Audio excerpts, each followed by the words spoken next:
If you are a busy person like me and you want to know the easiest way to make your own bread, just keep watching.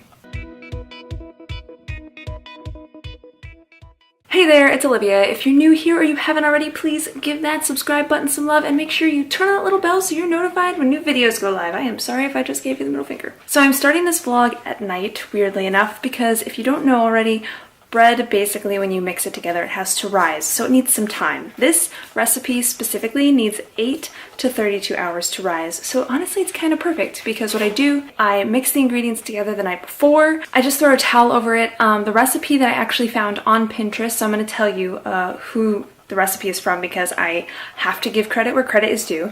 But I just really wanted to share this with all of you because it's like blowing my mind and a lot of people have been asking about it, so I figured it's perfect to share.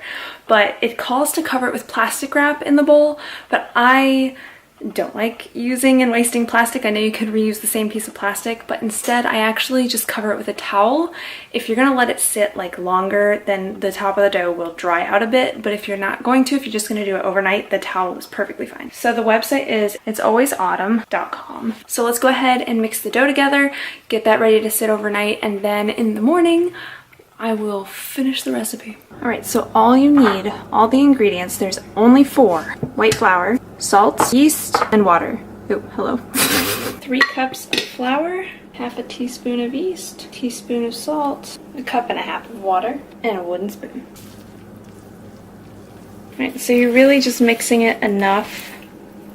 That's about the consistency you want. Then all you need to do is take a towel. See you in the morning. Alright, so it's the next morning. It's about 10:26, so it's been about 12 or 13 hours. The kids are obviously up now. I have a cutting board laid out.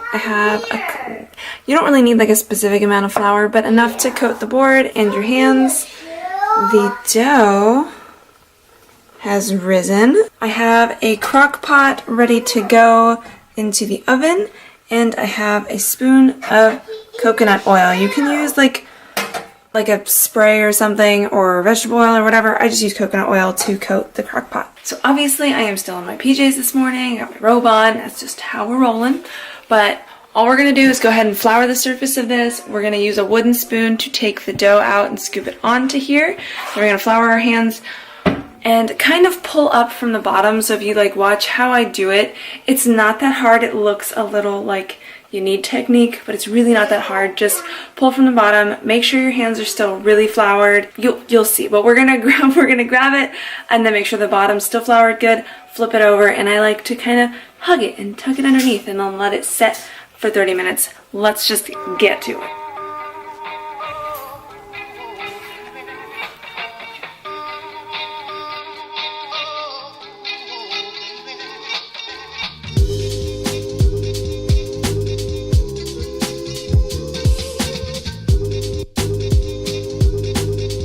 Alright, so we're going to let that rest for 30 minutes. I am going to go ahead and preheat the oven to 450 and just let that get hot. Even if it's done preheating before the bread is done, we're good. I'm going to go ahead and oil this crock pot. Apparently in her post, she said that some people had experienced their crock pot cracking. She personally hadn't. I personally haven't, so just to forewarn, you're like, I don't know, I guess some people's crock pots might have cracked, but yeah, just a heads up. But yeah, that's pretty much it. Once that 30 minutes is up, then we'll go ahead and score the top of the bread. We'll put the bread in the crock pot, cover it with foil, pop it in the oven. It's been 30 minutes, and all I'm gonna do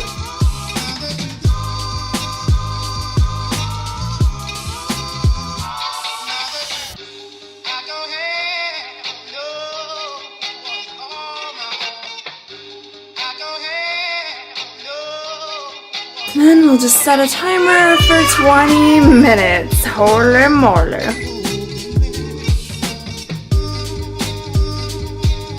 Ooh, it's getting so pretty.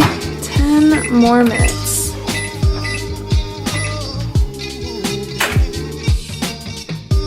Perfection. Just slightly browned. It's all done. Give it at least a half an hour to an hour before you take it out, cut it, all that jazz. It's really freaking hot, so it's gonna take me a bit before I can pull it out of there, but I just use a spatula, wedge it out, slice it up.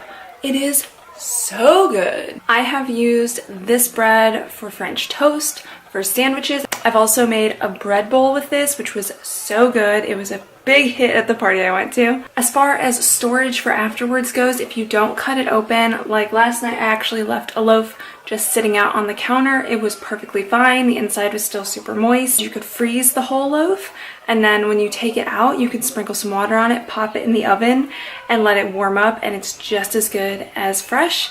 And then I've also even sliced it up and frozen individual pieces in just like a Tupperware container, and then pulled it out, popped it in the toaster, and heated it up that way, and that works too. So you should just make your own bread because it's so good.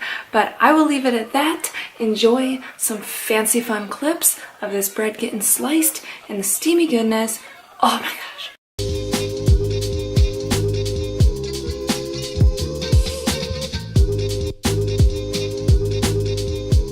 I hope you like this recipe. I am linking the blog post that I have the recipe in down below. Thank you so much for watching. I love you so much. As always, you keep staying simply awesome. I'll keep staying simply Ollie, and I'll see you in the next video. Bye. Oh my God.